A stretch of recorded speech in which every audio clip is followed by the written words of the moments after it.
Good morning to everyone. Welcome to the lecture number 38. आज का जो हमारा लेक्चर नंबर 38 है उसको हम पढ़ने जा रहे हैं। तो सबसे पहले आपको पेज नंबर 48 आपकी इंग्लिश कॉन्वर्सेशन बुक का ओपन कर लेना है। उसके बाद आपको इसमें क्या क्या कलेक्शन मिला है, तो इसमें आपकी प्रैक्टिस नंबर 4 है। प्रैक्टिस नंबर 4 टाइप नंबर 3 यानी कि इंटेरोगेटिव जिसको आई से बताते हैं, और type number 4 IN interrogative negative table number 4 वाली जिसे IN से बताते हैं। तो ये हम इसमें सीखने वाले हैं। तो देखो, अब प्रेजेंट कंटिन्यूस टेंस क्या होता है ये आपको पहले समझा दिया है।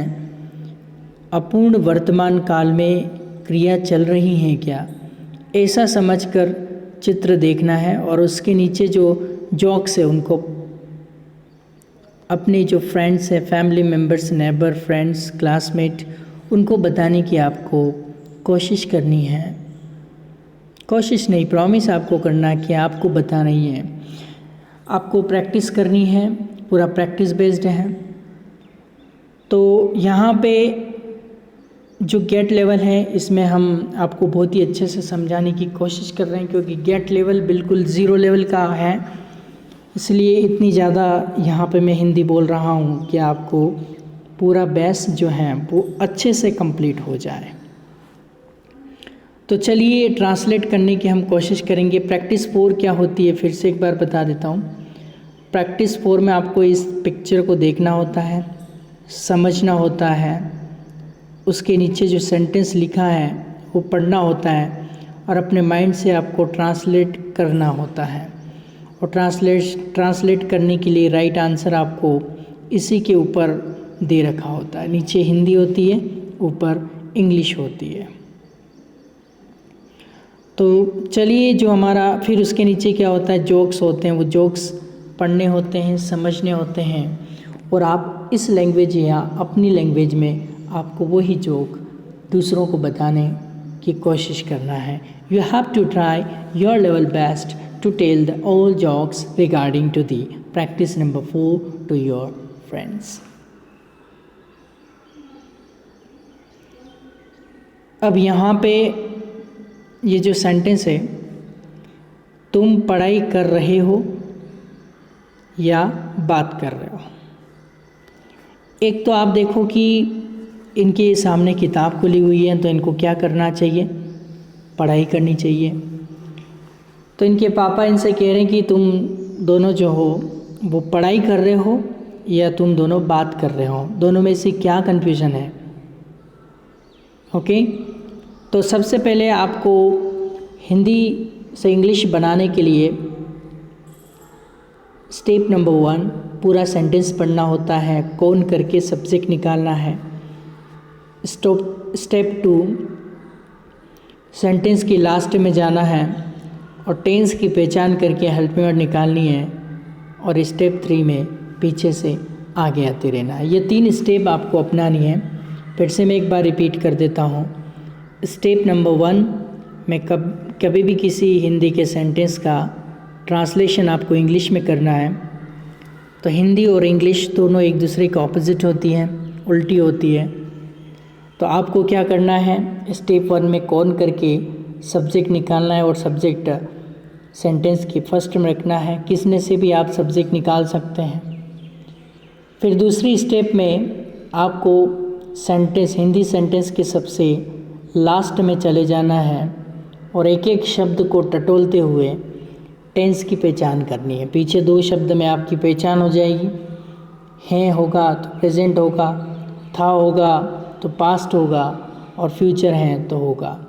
इसी तरह से तातीते बैठा है तो रहा, कंटिन्यूस बैठा है तो तातीते बैठा है तो सिंपल, रहा रही रहे बैठा है तो कंटिन्यूस, चुका लिया दिया बैठा है तो परफेक्ट, और समय से रहा रही रहे तो वो परफेक्ट कंटिन्यूस टेंस होता है। तो सबसे पहले हम बात करते हैं स्टेप 1, सब्जेक्ट निकालेंगे। पूरा प्रश्न पढ़िए। तुम पढ़ाई कर रहे हो या बात कर रहे हो? कौन? तुम। तो हम या से ये दूसरा सेंटेंस चल गया, तो पहले जहाँ पहचान मिलती वहीं तक आपको पढ़ना है। तुम पढ़ाई कर रहे हो, कौन? तुम के लिए आपने यू लिया। अब ये जो है प्रश्न पूछा जा रहा है, तो आपको पता है जब भी प्रश्न पूछते हैं तो हेल्प यूर को हम आगे करते हैं। हेल्प यूर हमको पता नहीं है तो हम स्पेस छोड़ देते हैं, और कौन करके आपने सब्जेक्ट निकाल लिया। फिर सेंटेंस के पीछे चलिए।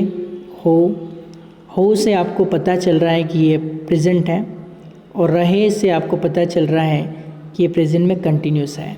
तो आपके माइंड में 3 चीज़ें आ रही है, या तो एम या इज या आर आपको लगाना है, या तो एम या आर या इज आपको लगाना, तीनों में से एक लगाना, तीनों नहीं, तीनों में से एक लगाना, ऑप्शन है अपने सामने।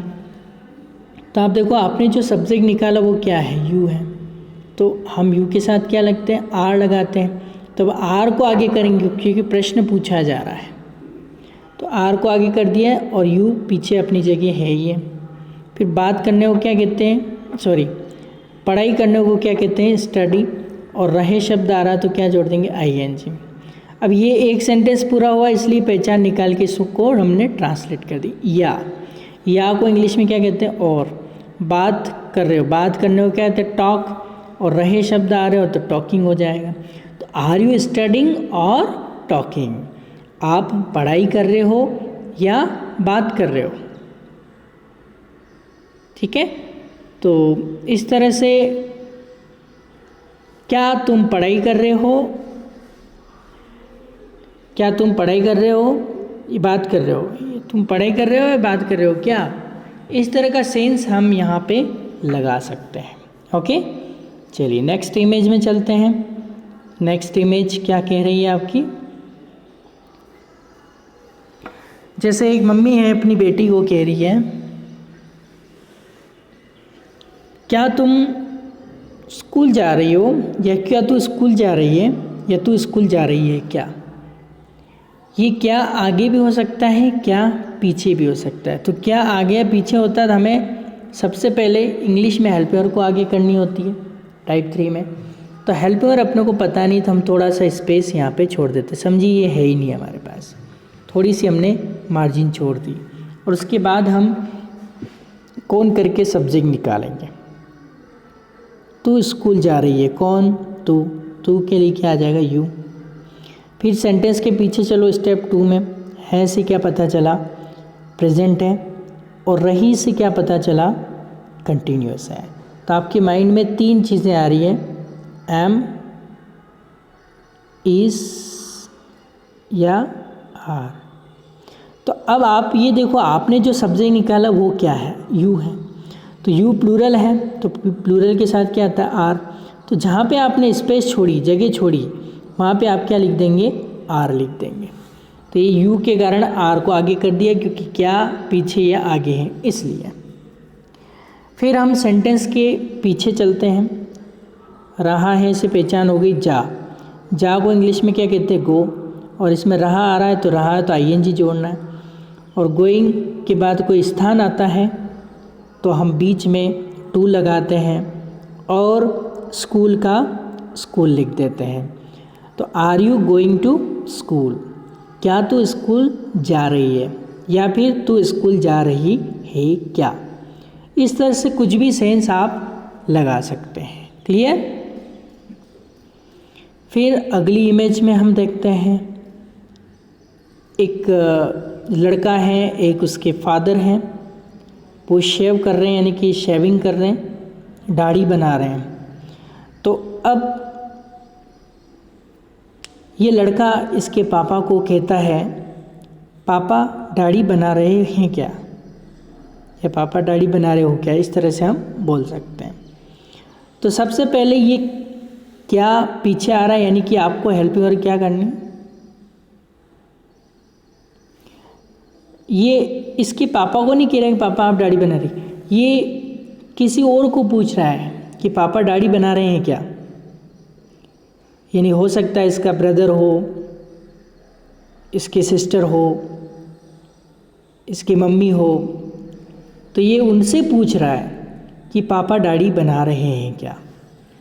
अब आपको क्या करना है, सबसे पहले क्या से स्टार्ट है तो आपको हेल्पिंग वर्ब को आगे करना है।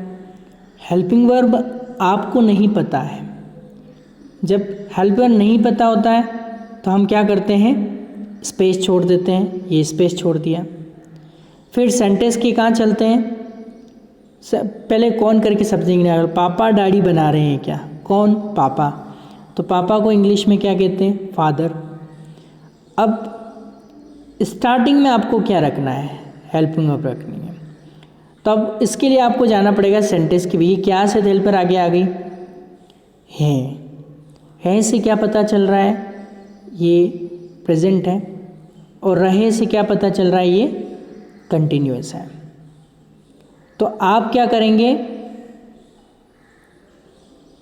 हेल्पर निकालेंगे, इज एम आर। तो फादर कितना है, सिंगुलर है, तो क्या लगा देंगे, इज। क्लियर।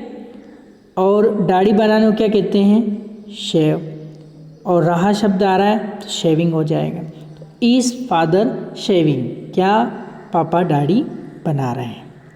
इस तरह का सेंस यहाँ पे आएगा। फिर हम अगला सेंटेंस लेते हैं। अगला सेंटेंस क्या है, देखो, चिंटू तू खेल रहा है क्या। तो देखो यहाँ पे जो शब्द हमारे पास में चिंटू, और चिंटू ऐसे नाम लेके बोल रहे हैं और फिर इसको बोल रहे हैं तू खेल रहा है क्या। तो पहले तो जो चिंटू है उसका हम इंग्लिश लिख लेंगे, चिंटू जो है उसका हम क्या लिख लेंगे, इंग्लिश लिख लेंगे। फिर इस सेंटेंस को पूरा पढ़ेंगे। अब यहाँ पे क्या आ रहा है, यानी कि आपको हेल्पर को आगे करनी है। तो पहले इस पूरे सेंटेंस को पढ़ो और सब्जेक्ट निकालो। तू खेल रहा है क्या, कौन, तू। अब यहाँ थोड़ी सी स्पेस छोड़ दो, चिंटू लिख के कोमा लगा के, कोमा लगने से पहले वो अलग सेंटेंस हो गया। अब ये स्पेस छोड़ी, कौन, तू, तू के लिए सब्जेक्ट निकाल लिया। फिर हेल्पिंग की पूर्ति करते हैं।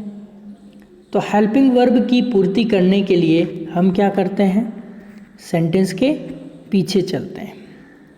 पीछे क्या मिला है, अब ये क्या तो चला गया ना, है से क्या पता चल रहा है, ये प्रेजेंट है, और रहा से क्या पता चल रहा है आपको, कंटिन्यूस है। जैसे ही आपने टेंस की पहचान कर ली तब आपके माइंड में 3 ऑप्शन आने चाहिए, या तो एम लगाना है, या आर लगाना है, या इज लगाना है। अब यू किस में आता है, आई होता तो हम एम लगा देते हैं, वी यू यू दे के साथ आर लगा देते हैं, ही शी इट सिंगुलर और कोई भी एक नाम होता तो हम इज लगा देते हैं। तो यहाँ पे यू है।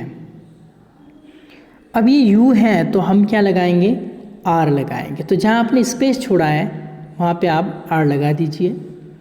फिर खेल, खेल को क्या कहते हैं, प्ले, और रहा शब्द आ रहा तो आईएनजी जोड़ना है। तो सेंटेंस क्या बना, Chintu are you playing, Chintu तू खेल रहा है क्या। इस तरह से ये ट्रांसलेशन हो जाएगा, इसकी मम्मी इसको बोल रही है। फिर अगला सेंटेंस जो है, तेरी मम्मी आ रही है क्या। इस सेंटेंस को आप देखो, तेरी मम्मी आ रही है क्या। अब इस सेंटेंस को आप पूरा पढ़ें, लेकिन आप यहाँ पे देखो कि क्या शब्द जो हैं वो पीछे हैं या आगे होना चाहिए। तो हम हेल्पियर को या तो आगे करते हैं या फिर पीछे करते हैं। तो अब आप देखो ये क्वेश्चन मार्क है, यानी कि आपको क्वेश्चन मार्क है, क्या आगे पीछे, हेल्पियर को आगे। तो हम क्या करेंगे, थोड़ी सी स्पेस हम आगे छोड़ देंगे। अभी हमें नहीं पता है कि हेल्पिंग वर्ब क्या आएगी, वो जब हम पीछे जाएंगे एक एक शब्द को टटोलते हुए आएंगे तब जाके हमें हेल्पिंग वर्ब पता चलेगी। पहला काम आपको क्या करना है, पूरा प्रश्न पढ़ना है और उस पर प्रश्न पूछना है कौन या किसने। तो उससे आपका क्या आ जाएगा, सब्जेक्ट आ जाएगा। और सब्जेक्ट लेते हुए फिर सेंटेंस के पीछे चलना है, तो हेल्पर की पूर्ति होगी। अब पूरा प्रश्न आप पढ़ो, तेरी मम्मी आ रही है क्या। तो हेल्पर पता नहीं, जगह छोड़ दे, कौन, तेरी मम्मी। तो ये तेरी मम्मी को इंग्लिश में क्या कहते हैं, योर मदर। ये आपका पूरा क्या हो गया, सब्जेक्ट हो गया। अब हेल्पर की पूर्ति करनी, चाहे स्पेस छोड़िए, है से क्या पता चल रहा है, प्रेजेंट टेंस होता है। अब प्रेजेंट में 4 होते हैं, फिर और पीछे चलो, रहा, रही, रहे, कौन सा टेंस होता है, कंटिन्यूस। तो माइंड में 3 ऑप्शन मिलते हैं, एम, इज या आर, या फिर इसे ऐसे भी कह सकते हैं एम, आर, इज। अब आपकी देखो यहाँ पे यूअर मम्मी यानी कि तेरी मम्मी कितनी, एक ही है। तो एक के लिए हम क्या लगा देते हैं, इज। तो जहाँ आपने स्पेस छोड़ी है वहाँ पे आप क्या लगा देंगे, इज। ये हो गया, ये हो गया, ये हो गया। आ को क्या कहते हैं, कम, और कम में रही शब्द आ रहा है तो कमिंग हो जाएगा, और मम्मी हो ही गया, तेरी मम्मी योर मदर। तो इस तरह से हम क्या करेंगे, इस सेंटेंस को ट्रांसलेट कर लेंगे। क्या करेंगे, इसको ट्रांसलेट कर लेंगे। क्लियर। तो आपको इस तरह से प्रैक्टिस करनी है। अब देखो इस रिलेटेड क्या जोक्स आए हैं, उन जोक्स को हम पढ़ लेते हैं। हस्बैंड और वाइफ के बीच के जोक्स हैं। तो देखो हस्बैंड क्या कह रहा है, now I am singing a song, अब मैं गाना गा रहा हूँ। तो फिर वाइफ क्या कहती है, I am going out of the house, मैं घर के बाहर जा रही हूँ। तो फिर हस्बैंड कहता है, why are you going out of the house, तुम घर से बाहर क्यों जा रही हो। तो फिर वाइफ कहती है, सो दैट, ताकि, सो दैट का मतलब क्या होता है, ताकि, the neighbours can not think that I am beating you and you are weeping, पड़ोसी को, ताकि पड़ोसी को ऐसा ना लगे कि मैं तुम्हें पीट रही हूँ और तुम रो रहे हो।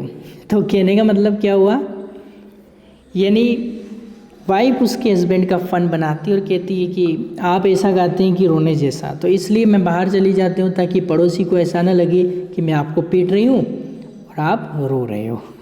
तो यहाँ पे हाईलाइट करो, सिंपल प्रेजेंट कंटिन्यूस का है, आई के साथ एम और आई एन जी, आई के साथ एम और I N G. Are you going, ये भी continuous, I am beating, you are weeping. ये सब जो हैं इनको आप हाईलाइट कर लीजिए, ये सब प्रेजेंट कंटिन्यूस टेंस की सिंबल्स हैं। क्लियर। चलिए अगला जोक क्या है, अगला जोक बहुत ही बढ़िया है, ये भी हस्बैंड और वाइफ के ऊपर। Husband and wife are quarrelling, husband and wife जो हैं वो झगड़ रहे हैं। अब झगड़ रहे हैं तो वाइफ कहती यू आर कुत्ता, तुम कुत्ते हो। तो वाइफ कहती यू आर कुत्ती, सॉरी हस्बैंड कहता है यू आर कुत्ती, तुम कुत्ती हो। Immediately a child cried from outside, तो तुरंत उनका जो बच्चा होता है बाहर से बोलता है I am your puppy. Okay, तो मैं आपका पप्पी हूँ। इस तरह से ये जोक्स हैं। अब देख लेते हैं कुछ और हैं। अब इसमें हाईलाइट क्या करोगे आप, ये आ गया आपका प्रेजेंट और ये आ गया कंटिन्यूस। ये प्रेजेंट है, कंटिन्यूस नहीं, ये भी प्रेजेंट है, बस ये भी प्रेजेंट है। जहाँ आई एन जी आ रहा है वो आपका कंटिन्यूस है। क्लियर। अब केवल प्रेजेंट प्रेजेंट है, कंटिन्यूस नहीं था इसमें। अब नेक्स्ट,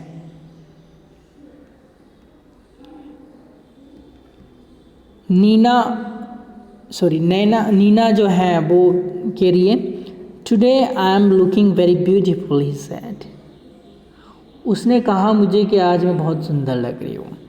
तो फिर लीना कहती है tell him to change the number of his lenses, एक काम करना, उसको बोलना है कि उसके जो आँखों के लेंस के जो नंबर हैं चश्मे के वो चेंज करें, या जो आँखों के लेंस लगते हैं उनके नंबर चेंज करें। ओके, जिनकी उसने झूठ बोला। boy, what will you do with me? Then girl said, just the same I do with other boys. आप ये समझ सकते हैं, बहुत ही सिंपल जोक्स यहाँ पे बनाया हुआ है। अब इसमें प्रेजेंट कंटिन्यूस को अंडरलाइन करते हैं। ये हो गया आपका प्रेजेंट, ये हो गया कंटिन्यूस है। जहाँ ING वाला दिख रहा हो कंटिन्यूस और ESMR ये प्रेजेंट। फिर और देखिए, बस यही है, बस और कुछ नहीं है इसमें। ओके, तो ये जोक्स आपको पढ़ना है, समझने की आपको कोशिश करनी है। ओके, तो आज के लेक्चर में आपको यही ट्रांसलेट करना है और ये जोक्स हैं, इनको अच्छे से आपको समझने की कोशिश करनी है। Okay, that's it for today's lecture. We will meet in the next lecture of 40। This is the end of the lecture number 39 and I hope that you will have a lot of practice regarding to the English language development program as you can speak concept 2020 with Get Set Go level. And all the very best of luck and have a nice day.